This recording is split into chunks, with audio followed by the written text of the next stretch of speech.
Que a graça e a paz de nosso Salvador, Jesus Cristo, preencha o nosso coração, nossa vida, todos os dias, em todos os momentos. Eu deixei a leitura da carta de 1 Pedro agora, para que essas palavras fiquem bem presentes em nossa memória, nesse momento de reflexão. A gente vai começar no versículo 3 até o versículo 9, que diz assim: Louvemos ao Deus e Pai de nosso Senhor Jesus Cristo. Por causa da sua grande misericórdia, Ele nos deu uma nova vida pela ressurreição de Jesus Cristo. Por isso nosso coração está cheio de uma esperança viva. Assim esperamos possuir as ricas bênçãos que Deus guarda para o seu povo. Ele as guarda no céu, onde elas não perdem o valor, não podem se estragar, nem ser destruídas. Essas bênçãos são para vocês, que por meio da fé são guardados pelo poder de Deus para a salvação que está pronta, para ser revelada no fim dos tempos. Alegrem-se por isso, se bem que agora é possível que vocês fiquem tristes por algum tempo, por causa dos muitos tipos de provações que vocês estão sofrendo. Essas provações são para mostrar que a fé que vocês têm é verdadeira, pois até o ouro que pode ser destruído é provado pelo fogo. Da mesma maneira, a fé que vocês têm, que vale muito mais do que o ouro, precisa ser provada para que continue firme. E assim vocês receberão aprovação, glória e honra no dia em que Jesus Cristo for revelado. Vocês o amam, mesmo sem o terem visto, e creem nele, mesmo que não estejam vendo agora. Assim vocês se alegram com uma alegria tão grande e gloriosa que as palavras não podem descrever. Vocês têm essa alegria porque estão recebendo a sua salvação, que é resultado da fé que possuem. Amém. Como havia comentado anteriormente, esse período da Páscoa, a gente vai olhar com um pouco mais de atenção para essa breve carta de 1 Pedro. E como a gente já havia destacado logo no início do nosso culto, a gente vai ter, cada domingo, falar um pouquinho sobre algum aspecto que essa carta pode nos ensinar nesse período de Páscoa. A escolha para que a gente olhe para essa carta, ela tem a ver com o seu conteúdo. Porque, por exemplo, Martim Lutero, em um dos seus comentários, ele disse o seguinte, me chamou a atenção e quero compartilhar com vocês. Ele disse que 1 Pedro é um dos mais nobres livros do Novo Testamento. Ele apresenta o verdadeiro, o genuíno Evangelho, pois neste pequeno livro, o apóstolo apresenta tudo o que o cristão precisa saber em relação à sua fé e à sua salvação. Achei muito interessante. Nesse pequeno texto, nós temos ali tudo o que nós precisamos saber para a nossa salvação. E justamente esse aspecto que é fundamental à fé cristã, muitos colocam essa primeira carta de Pedro num contexto onde ela era lida no domingo da Páscoa. E é por isso que então a gente pega essa pequena carta, esse pequeno sermão, e divide nos domingos após o domingo da ressurreição, no período da Páscoa. Era muito provável que esse texto era lido justamente para aqueles que estavam entrando na igreja, sendo recebidos na fé cristã, porque justamente tudo aquilo que eles precisavam saber a respeito da salvação estava sendo dado para eles. E talvez vocês vão se lembrar daquele versículo, capítulo 3 da carta, e a gente vai refletir sobre isso no culto de hoje, daqui a alguns cultos. Estejam sempre prontos para falar da esperança que vocês têm. Então Pedro já dá tudo aquilo que vocês precisam saber, para que nós possamos estar prontos para falar dessa esperança que Ele nos dá.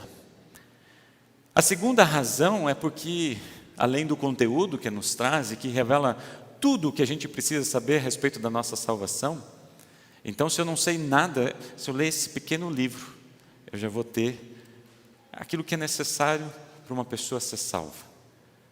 São 105 versículos. Não é muita coisa, né? A gente pode ler talvez em 20 minutos.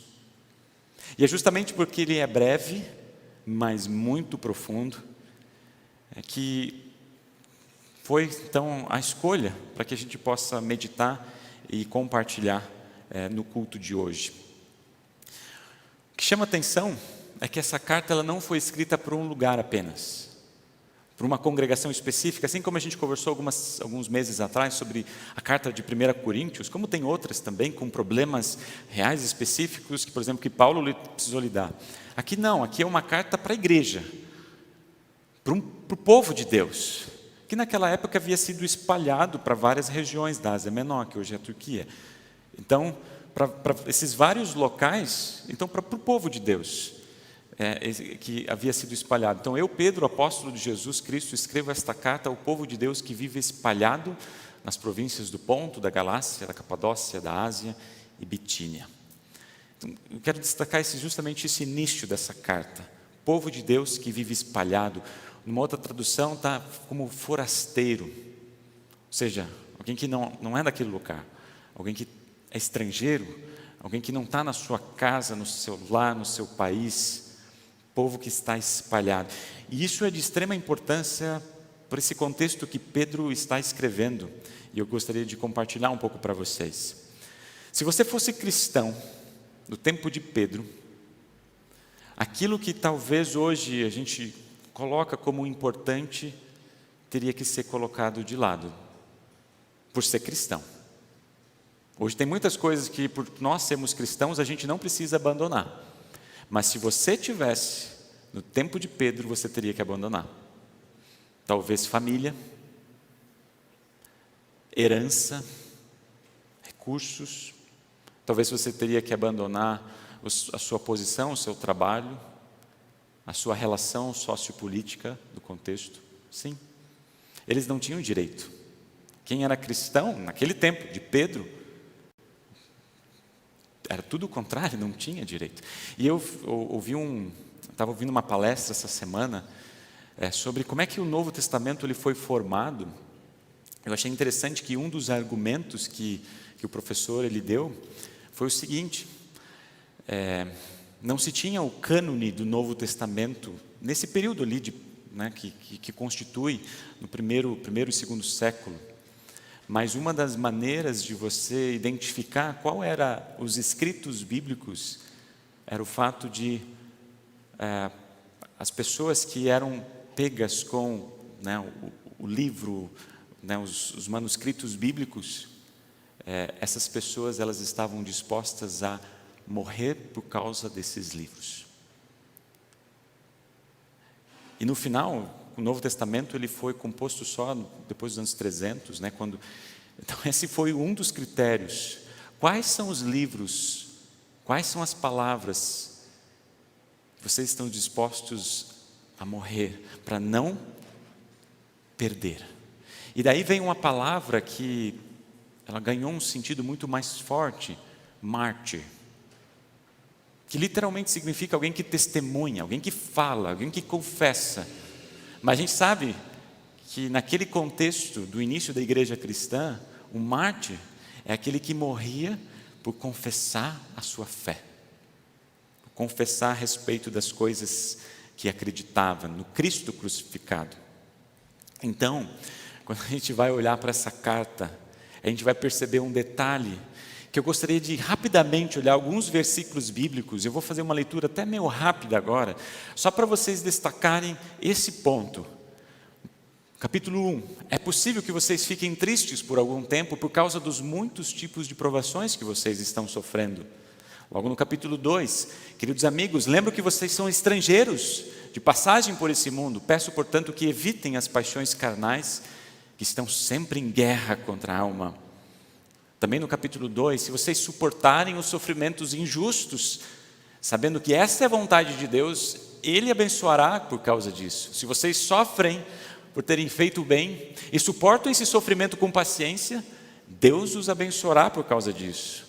Capítulo 3, não pague o mal com o mal, nem ofensa com ofensa, pelo contrário, pague a ofensa com bênção. porque quando Deus o chamou, Ele prometeu dar uma bênção para vocês.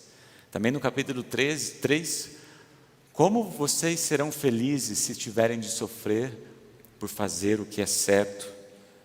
Versículo 16, quando vocês forem insultados, os que falarem mal da conduta de vocês como seguidores de Cristo ficarão envergonhados. Capítulo 4, por isso, assim como Cristo sofreu no corpo, vocês também devem estar prontos, como Ele, para sofrer. Também no capítulo 4, e agora os pagãos ficam admirados quando vocês se juntam com eles nessa vida louca e imoral, e por isso os insultam. E agora 2 textos um pouco maiores, que ele termina o livro, capítulo 4, ainda, meus queridos amigos, não fiquem admirados com a dura prova de aflição pelo qual vocês estão passando, pelo contrário, alegrem-se por estarem tomando parte nos sofrimentos de Cristo, para que fiquem cheios de alegria quando a glória dele for revelada. Vocês serão felizes se forem insultados por serem seguidores de Cristo, porque isso quer dizer que o glorioso Espírito de Deus veio sobre vocês. Se algum de vocês tiver de sofrer, que não seja por assassinato, por ser assassino, por ser ladrão, criminoso, ou por se meter na vida dos outros. Mas se alguém sofrer por ser cristão, não fique envergonhado, mas agradeça a Deus o fato de ser chamado por esse nome. Ele termina dizendo, fiquem firmes na fé e enfrente o diabo, porque vocês sabem que no mundo inteiro os seus irmãos na fé estão passando pelos mesmos sofrimentos. Mas depois de sofrerem por um pouco de tempo, o Deus que tem por nós um amor sem limites, que chamou vocês para tomarem parte na sua glória eterna, por estarem unidos com Cristo, Ele mesmo os aperfeiçoará e dará firmeza, força e verdadeira segurança. Uau!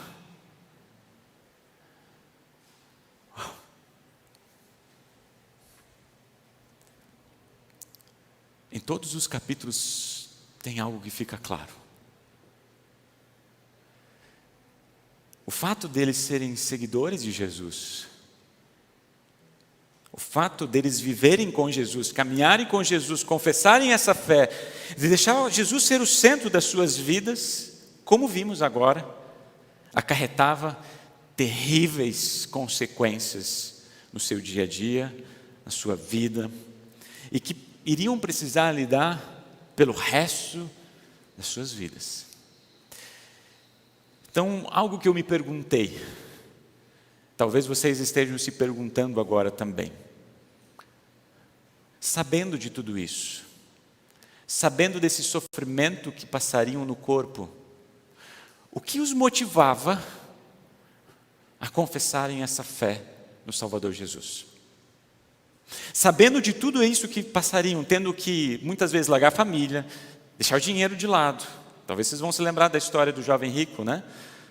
E de tantas outras situações, o que os motivava a confessar essa fé? Quais eram as razões da alegria que expressavam mesmo em meio a muitas provações? A razão disso, Pedro nos compartilha nesses poucos versículos iniciais dessa carta. Vamos refletir juntos? Primeiro, versículo 3, ele diz assim, vamos ler em conjunto? Louvemos ao Deus e Pai do nosso Senhor Jesus Cristo, por causa da sua grande misericórdia. Ele nos deu uma nova vida pela ressurreição de Jesus Cristo. Por isso o nosso coração está cheio de uma esperança viva. Olha que nós ganhamos um novo nascimento. Por causa da ressurreição de Cristo, eles ganharam um novo nascimento. Por causa da ressurreição de Cristo, nós temos um novo nascimento. Nós somos acolhidos, recebidos na família da fé. Nessa família aqui tão especial que Deus preparou e juntou, Deus escolheu, Deus trouxe. E é por isso que nós podemos chamá-lo de Pai. Pai. Nós podemos chamar Deus de Pai. E essa nova vida que nós recebemos por causa da grande misericórdia de Deus. Se lembra que eu pedi para vocês pensarem nessa palavra? Quando vocês pensam sobre misericórdia, o que vem na mente de vocês? Qual que são as imagens que vêm na mente de vocês quando vocês ouvem a palavra misericórdia? Talvez esse sentimento apareça quando nós estamos andando de carro aqui em São Paulo e nós andamos por ruas e vemos pessoas dormindo na rua. Talvez nós temos esse sentimento quando nós temos pessoas que nós conhecemos que perderam tudo, materialmente falando. Talvez a gente tenha esse sentimento quando a gente conhece, a gente vê alguém que está lutando por algo muito difícil na sua vida, uma doença, talvez não tenha cura. Às vezes a gente até coloca esse sentimento como sentimento de pena. Não, pena não no sentido ruim, pena no sentido de compaixão mesmo, de pena. Pelo menos às vezes a gente não tem esse sentimento. Só que quando a gente olha para o texto bíblico, no contexto bíblico, misericórdia é muito mais do que sentimento. Por mais verdadeiro, mais genuíno que esse sentimento possa ser. Misericórdia não é sentimento. Misericórdia são ações concretas. Misericórdia não são apenas palavras. Misericórdia são ações reais que acontecem na nossa vida. Vocês vão lembrar do cego Bartimeu, quando Jesus estava passando, e ele grita: Senhor, tenha misericórdia de mim. Jesus não olhou para ele com um sentimento genuíno e verdadeiro, deu um abraço, fica bem. O que Jesus fez? Claro que ele curou a sua vista, mas não é esse ponto. Jesus fez o quê? Seus pecados estão perdoados. O que hoje aconteceu?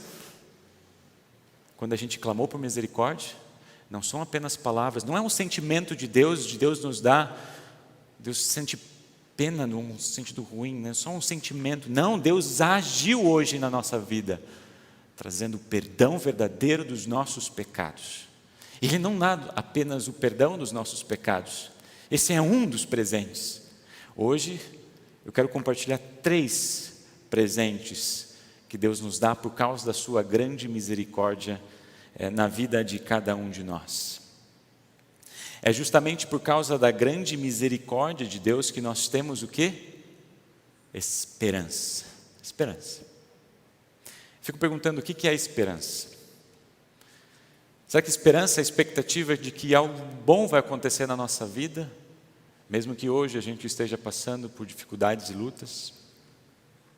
Será que esperança é esperar por um futuro mais promissor do que o presente que a gente está passando agora? Quando meu pai ficou com câncer, a gente descobriu, todos nós da família tínhamos esperança que ele ia ficar bem. E depois que ele fez 2 cirurgias muito complexas, muito complicadas, e foi bem, a gente pensou, a gente tinha esperança. O pior passou.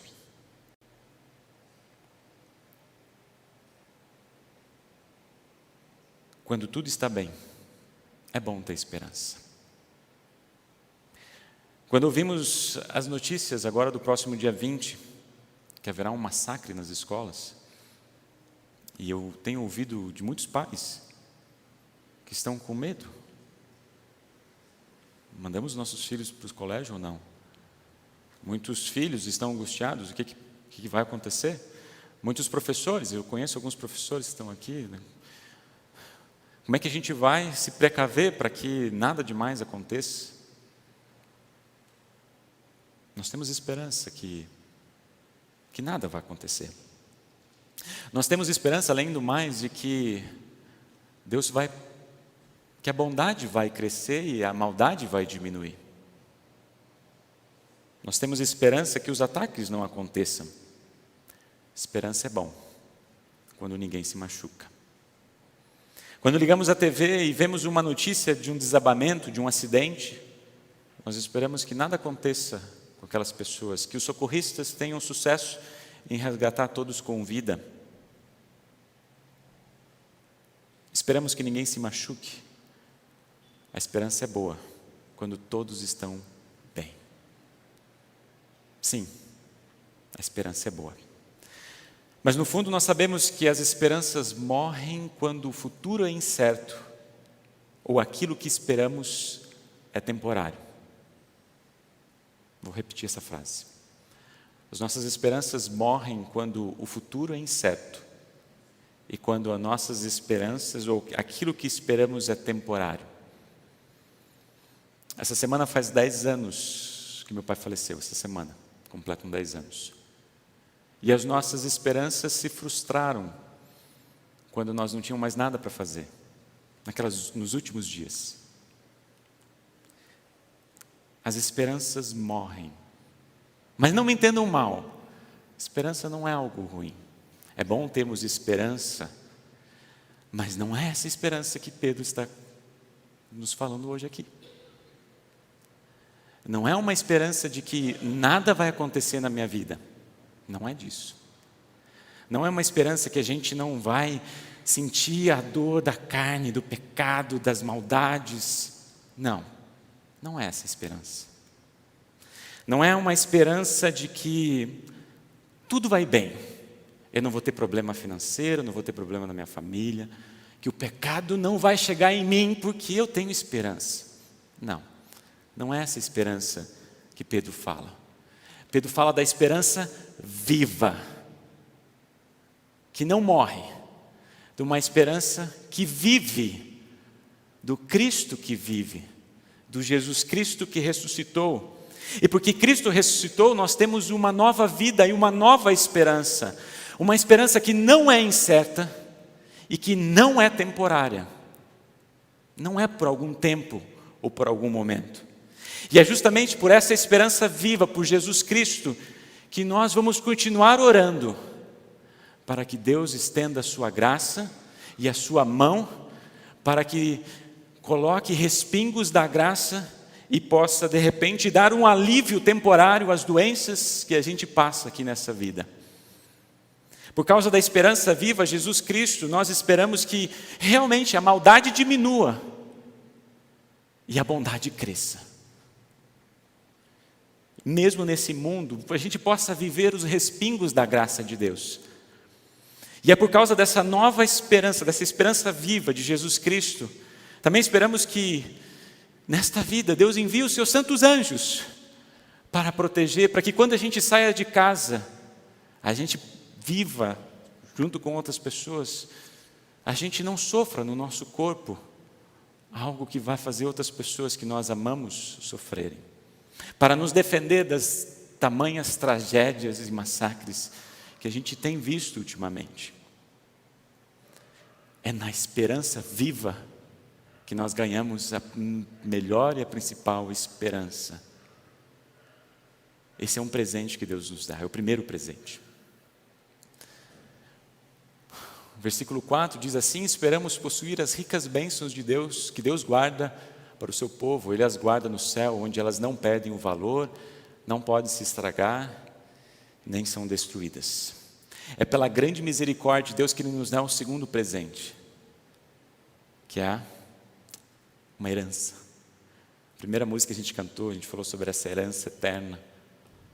A gente aguarda possuir as ricas bênçãos, na leitura, na outra tradução, está as heranças que a gente recebe, que estão guardadas no céu. Se você fosse um cristão no tempo de Pedro, isso que você tem hoje, o conforto que você tem hoje, as riquezas que você tem hoje, a vida, a qualidade de vida que você tem hoje, você perderia. E Pedro está dizendo para aquelas pessoas: eu sei disso, não é fácil. Eu sei que vocês vão ter que largar muita coisa por serem seguidores de Jesus. Mas sabem que a verdadeira esperança, a verdadeira herança, não está guardada aqui, num banco que pode quebrar, ou em qualquer lugar onde as coisas podem logo terminar. Ela está guardada no céu. E ali no céu, não perde o valor, ali no céu não estraga, e nem pode ser destruída. Na outra linguagem, é incorruptível, sem mácula, imarcessível. Uau!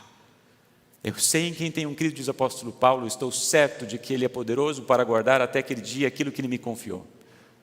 Essa herança está guardada no céu, não perde valor, não é destruída, é eterna. Esse é o segundo presente que Deus nos dá por causa da sua grande misericórdia. Versículo 5 diz: essas bênçãos são para vocês que por meio da fé são guardados pelo poder de Deus para a salvação que está pronta para ser revelada no fim dos tempos. Por causa da grande misericórdia de Deus, nós recebemos o terceiro presente, a salvação. Primeiro domingo após Páscoa, hoje a gente continua celebrando que Jesus ressuscitou, aleluia. E semana passada a gente colocou 2 propósitos para a ressurreição de Jesus. Primeiro, para essa vida, que nós somos vestidos ou revestidos de amor, de gratidão, de misericórdia, na vida das pessoas que estão ao nosso redor. Mas também por causa de que Cristo ressuscitou, a grande esperança, a grande verdade, a grande mensagem é que nós vamos ressuscitados, o nosso corpo vai ser ressuscitado. Nós temos isso já hoje, por meio da fé. Como diz o próprio versículo, essa salvação está pronta. Quando Cristo ressuscitou, essa salvação está pronta. A vitória foi vencida, mas ainda não. Será revelado no fim dos tempos. Nós vivemos nesse mundo do já e do ainda não. Já está pronto, já está consumado. Cristo já fez tudo por nós, mas ainda aguardamos ser revelado nos últimos dias. Por que Deus nos dá tudo isso? Por que Deus nos dá esses presentes para nós? Pedro só trouxe 3 aqui, a gente poderia continuar e falar vários, né? Por que Deus nos dá esses presentes? O que o Mateus fez para merecer isso? O que vocês fizeram para merecer isso? Nada.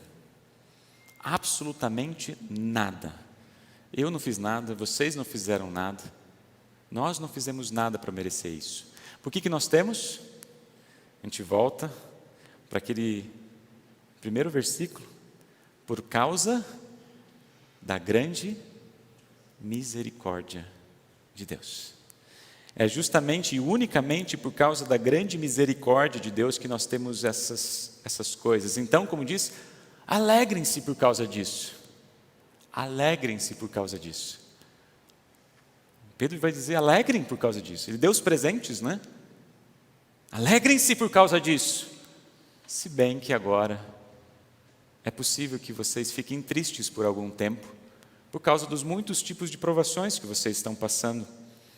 Essas provações são para mostrar que a fé que vocês têm é verdadeira, pois o ouro pode ser destruído, é provado pelo fogo. Da mesma maneira, a fé que vocês têm, que vale muito mais do que o ouro, precisa ser provada para que continue firme. E assim vocês receberão aprovação, glória e honra no dia em que Jesus Cristo for revelado. Pedro diz aquilo que ele vivenciou na carne. Lembra que ele disse lá em Atos, quando ele está falando, testemunhando a respeito de Jesus ressuscitado? Você se lembra daquela história ali de Atos que a gente leu? Eles falaram do Cristo ressuscitado, e o que aconteceu com eles? Eles eram para ser mortos, mas Gamaliel falou, não faça isso, não faça isso, porque pode ser que eles estão falando em nome de Deus. Mas eles andaram assim, tranquilo, vamos embora, não tem problema. Eles foram o quê? Chicoteados. Foram chicoteados. Falaram, não fale mais de Jesus. E como é que eles saíram de lá? Será que eles saíram tristes? Será que eles saíram chateados? Como é que eles saíram? Alegres. Saíram alegres. E diz o texto assim que eles saíram muito alegres porque Deus havia achado que eles eram dignos de serem insultados por serem seguidores de Jesus. E eles não obedeceram a ordem, porque todos os dias eles estavam lá de novo falando em nome de Jesus. Alegria, queridos irmãos, não é a ausência do sofrimento. mas é a presença daquele que vem caminhar com os seus filhos. Vou repetir. Alegria não é a ausência de sofrimento. A verdadeira alegria é a presença daquele que vem caminhar com você, no meio das suas dores, no meio das suas aflições, no meio das suas angústias, no meio dos seus dilemas, no meio das suas lutas. O sofrimento descrito por Pedro dá conteúdo também ao nosso testemunho de fé. E talvez, quando pensamos sobre os sofrimentos, ao invés de questionarmos, por que comigo? Por que eu tenho que passar por isso? Por que eu tenho que lutar por isso? Eu sei, tem muitas pessoas que sofrem terríveis dores no corpo, na mente e no espírito. E a gente se pergunta, por quê? Por que, ó Deus? Por que existe o sofrimento?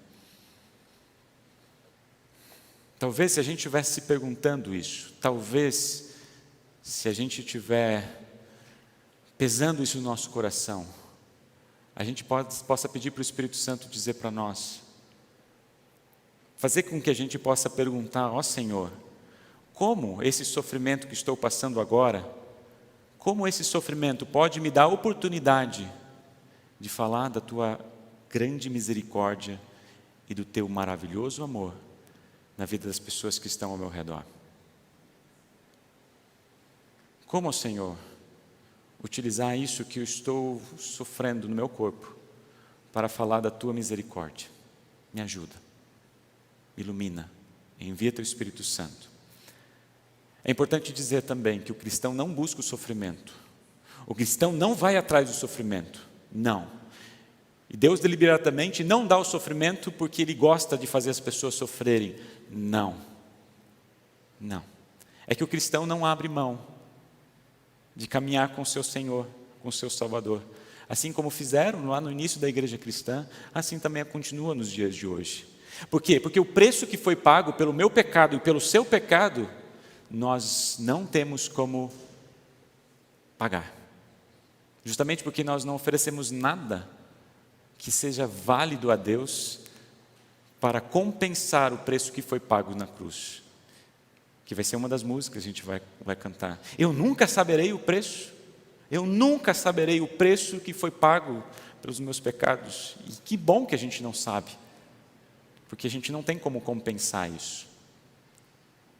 Por isso, novamente, esses presentes é unicamente por causa da grande misericórdia do nosso bondoso Deus. Por isso a gente pode dizer, alegrem-se por isso. Alegrem-se por isso. Vamos terminar essa carta, essa mensagem com essas palavras. Vocês o amam, mesmo sem o terem visto, e creem nele, mesmo que agora não o estejam vendo agora. E isso é verdade. Os únicos que viram Jesus foram em torno de 500 pessoas.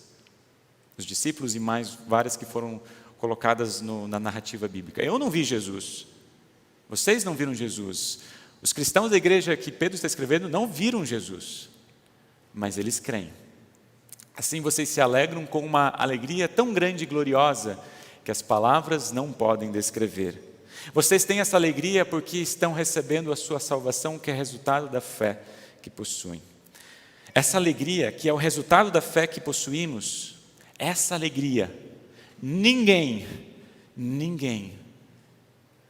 pode tirar de vocês. Ninguém vai poder tirar do seu coração. Alegrem-se por isso. Feliz ressurreição. Jesus ressuscitou. Amém. Nos coloquemos em pé. Que alegria de caminhar com Jesus, nos passos de Jesus, de centrar nossa vida com Jesus. Continue abençoando, fortalecendo, amparando vocês, mesmo que você passe ou esteja passando por um momento difícil na sua vida hoje, mas saiba que Ele está caminhando contigo. Amém.